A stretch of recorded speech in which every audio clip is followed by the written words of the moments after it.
പുതിയ UDF സർക്കാർ അധികാരമേറ്റതിന് പിന്നാലെ മന്ത്രിസഭയിൽ അംഗമാകാതെ ജനങ്ങൾക്കിടയിൽ പ്രവർത്തിക്കാൻ തീരുമാനിച്ചതായി പുതുപ്പള്ളി MLA ചാണ്ടി ഉമ്മൻ.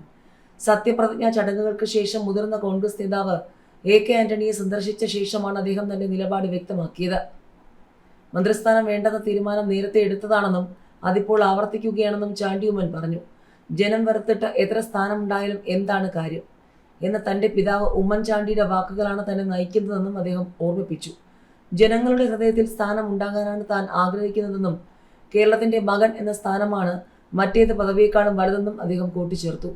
സാമൂഹിക മാധ്യമങ്ങളിൽ വലിയ ചർച്ചകൾ നടക്കുന്നുണ്ടെങ്കിലും അർഹിച്ച സ്ഥാനങ്ങൾ ലഭിച്ചില്ലെന്ന പരാതി തനിക്കില്ലെന്നും ജനങ്ങളുടെ സ്നേഹമാണ് തനിക്ക് വലുതെന്നും ചാണ്ടി ഉമ്മൻ പറഞ്ഞു.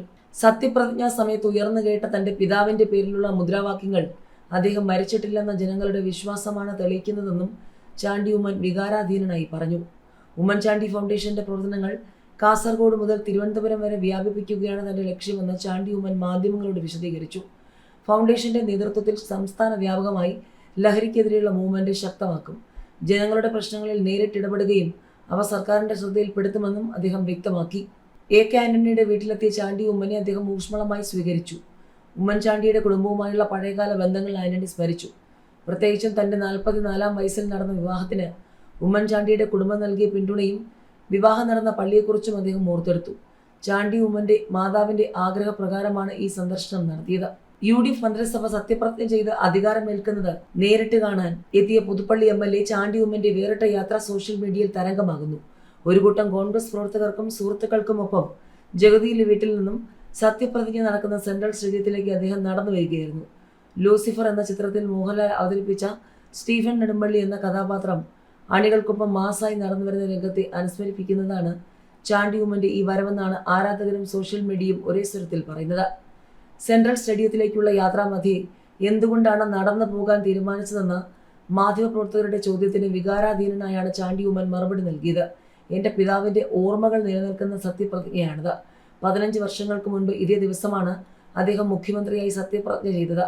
എന്റെ നാട്ടിലെ ജനങ്ങൾ ഇവിടേക്ക് എത്തിയിട്ടുണ്ട്. അവരെല്ലാം കൂടി ഒരുമിച്ച് പോകാമെന്ന് വിചാരിച്ചു. അതുകൊണ്ടാണ് നടന്നു പോകാമെന്ന് തീരുമാനിച്ചതെന്ന് ചാണ്ടി ഉമ്മൻ പറഞ്ഞു. തിരഞ്ഞെടുപ്പിന്റെ തുടക്കം മുതലേ വേറിട്ട പ്രചാരണ ശൈലി കൊണ്ട് ശ്രദ്ധേയനായിരുന്നു ചാണ്ടി ഉമ്മൻ. വാഹനങ്ങൾ പൂർണ്ണമായി ഒഴിവാക്കി സൈക്കിളിലായിരുന്നു അദ്ദേഹം വോട്ട് ചോദിച്ചെത്തിയത്. പോസ്റ്ററുകൾ പോലും ഒട്ടിക്കാതെയുള്ള ചാണ്ടി ഉമ്മന്റെ പ്രചാരണ രീതിക്ക് വലിയ സ്വീകാര്യതയാണ് ജനങ്ങൾക്കിടയിൽ ലഭിച്ചത്.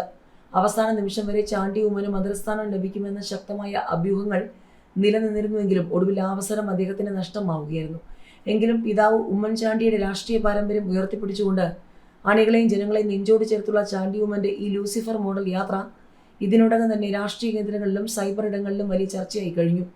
MP രാജേഷിനെ തോൽപ്പിച്ച VT ബൽറാം സോഷ്യൽ മീഡിയയിൽ പ്രഖ്യാപിക്കുന്ന രാഷ്ട്രീയ നിലപാടുകളിലൂടെ രാഷ്ട്രീയത്തിൽ നിറഞ്ഞു നിൽക്കുന്ന ആളാണ്. പക്ഷെ മന്ത്രിസ്ഥാനം നൽകിയപ്പോൾ ബൽറാമിന് തഴഞ്ഞു. എന്തായിരുന്നു തൃത്താല മണ്ഡലത്തിൽ നിന്നും തിളക്കമാർന്ന നേടിയ ബൽറാമിന്റെ യോഗ്യതക്കുറവ്? പിന്തുണയ്ക്കാൻ മതമേലധ്യക്ഷന്മാർ ഇല്ലെന്നതോ? VT ബൽറാമിനെ പിന്തുണയ്ക്കാൻ തൃത്താലയിൽ ഒരു ഹിന്ദു സന്യാസി പോലുമില്ല.